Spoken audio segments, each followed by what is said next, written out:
श्लोक है आलस्यम ही मनुष्याणाम शरीरस्थो महान रिपु नास्त्युद्यम समो बंधु कृत्वायम नावसीदति।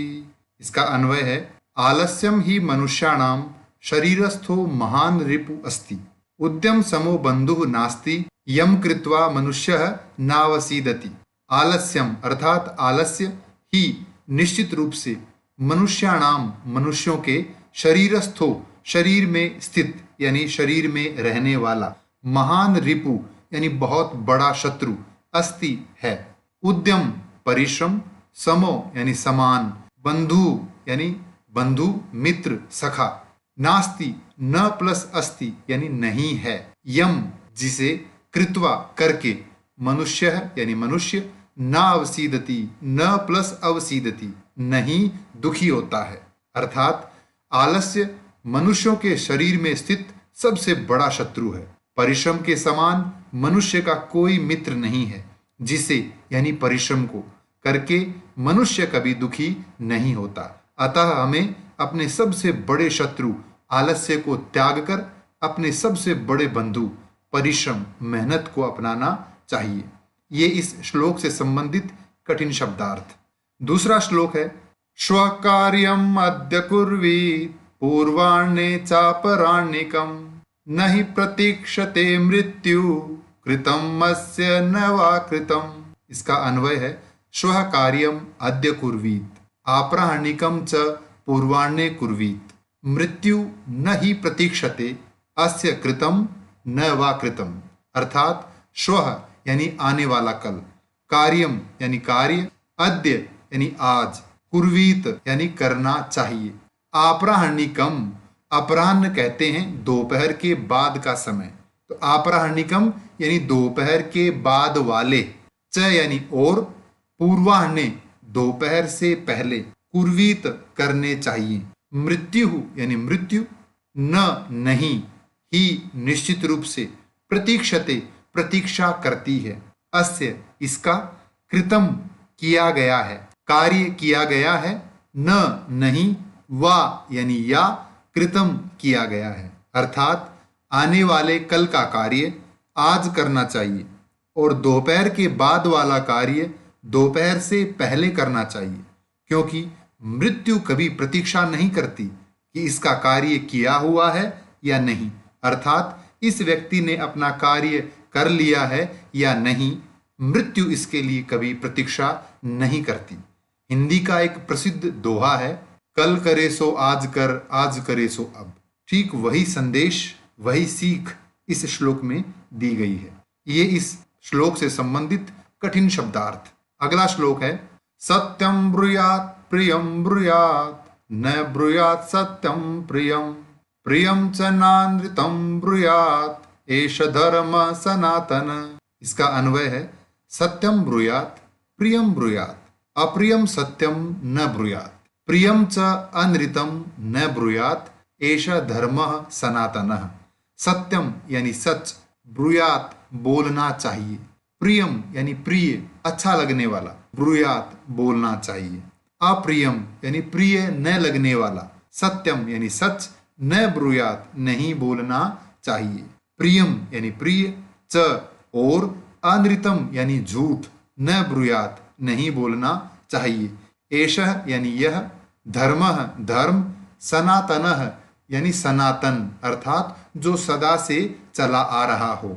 इसका हिंदी अर्थ है सत्य बोलना चाहिए, प्रिय बोलना चाहिए, लेकिन अप्रिय सत्य नहीं बोलना चाहिए और प्रिय लगने वाला असत्य भी नहीं बोलना चाहिए। यही सनातन धर्म है। अर्थात हमें सच बोलना चाहिए लेकिन प्रिय बोलना चाहिए। कभी भी कड़वा सच और मीठा झूठ कभी नहीं बोलना चाहिए। यही सनातन धर्म है। ये इस श्लोक से संबंधित कठिन शब्दार्थ। अगला श्लोक है सर्वदा व्यवहारे स्यात् औदार्यम सत्यता तथा ऋजुता मृदुता चापि कौटिल्यम न कदाचन।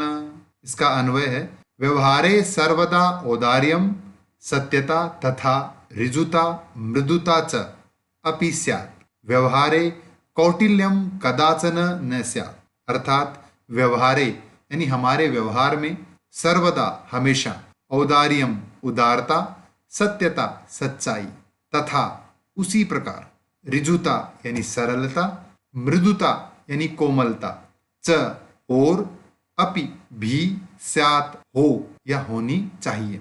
व्यवहारे व्यवहार में कौटिल्यम कुटिलता, कदाचन कभी भी, न स्यात् नहीं हो यानी नहीं होनी चाहिए। अर्थात मनुष्य के व्यवहार में हमेशा उदारता, सच्चाई तथा उसी प्रकार अर्थात जैसे उदारता और सच्चाई हमारे व्यवहार में होनी चाहिए, उसी प्रकार सरलता व कोमलता भी होनी चाहिए। लेकिन कभी भी हमारे व्यवहार में कुटिलता नहीं होनी चाहिए।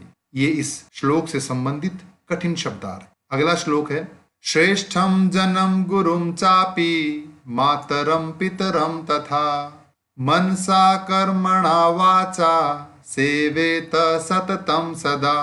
इसका अन्वय है, सदा गुरुम मातरम पितरम तथा श्रेष्ठ जनम अपि मनसा वाचा कर्मणा च सततम सेवेत। सदा यानी हमेशा, गुरुम गुरु को, मातरम माता को, पितरम पिता को, तथा उसी प्रकार श्रेष्ठ जन्म यानी श्रेष्ठ व्यक्ति को अर्थात सज्जन व्यक्ति को, अपि भी, मनसा यानी मन से, वाचा यानी वाणी से, कर्मणा च और कर्म से, सततम यानी हमेशा निरंतर, सेवेत सेवा करनी चाहिए। इसका हिंदी अर्थ है, हमेशा अपने गुरु, माता पिता तथा सज्जन व्यक्ति की मन, वचन और कर्म से निरंतर सेवा करनी चाहिए। अर्थात हमें मन, वचन और कर्म से अपने गुरु, माता पिता और सज्जन व्यक्ति की सेवा करनी चाहिए। ये इस श्लोक से संबंधित कठिन शब्दार्थ। अगला श्लोक है, मित्रेण कलहम कृत्वा न कदापि सुखी जन इति ज्ञात्वा प्रयासेन तदेव परिवर्जयेत। इसका अन्वय है, मित्रेण सह कलहम कृत्वा जनः कदापि सुखी न भवति इति ज्ञात्वा प्रयासेन तदेव परिवर्जयेत।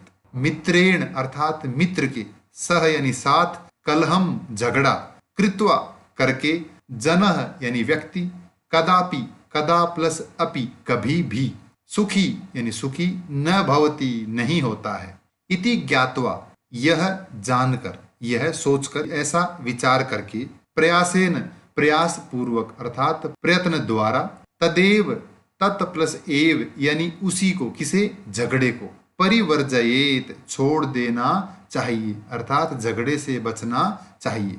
इसका हिंदी अर्थ है, मित्र से झगड़ा करके कोई भी व्यक्ति कभी सुखी नहीं होता, अतः यह बात जानकर उससे यानी झगड़े से प्रयत्न पूर्वक अर्थात कोशिश करके बचना चाहिए। अर्थात हमें कोशिश करनी चाहिए कि हम मित्र के साथ कलह या झगड़ा न करें। अतः हमें मित्र के साथ झगड़ा करने से हमेशा बचना चाहिए, क्योंकि मित्र से झगड़ा करके कोई भी व्यक्ति सुखी नहीं होता।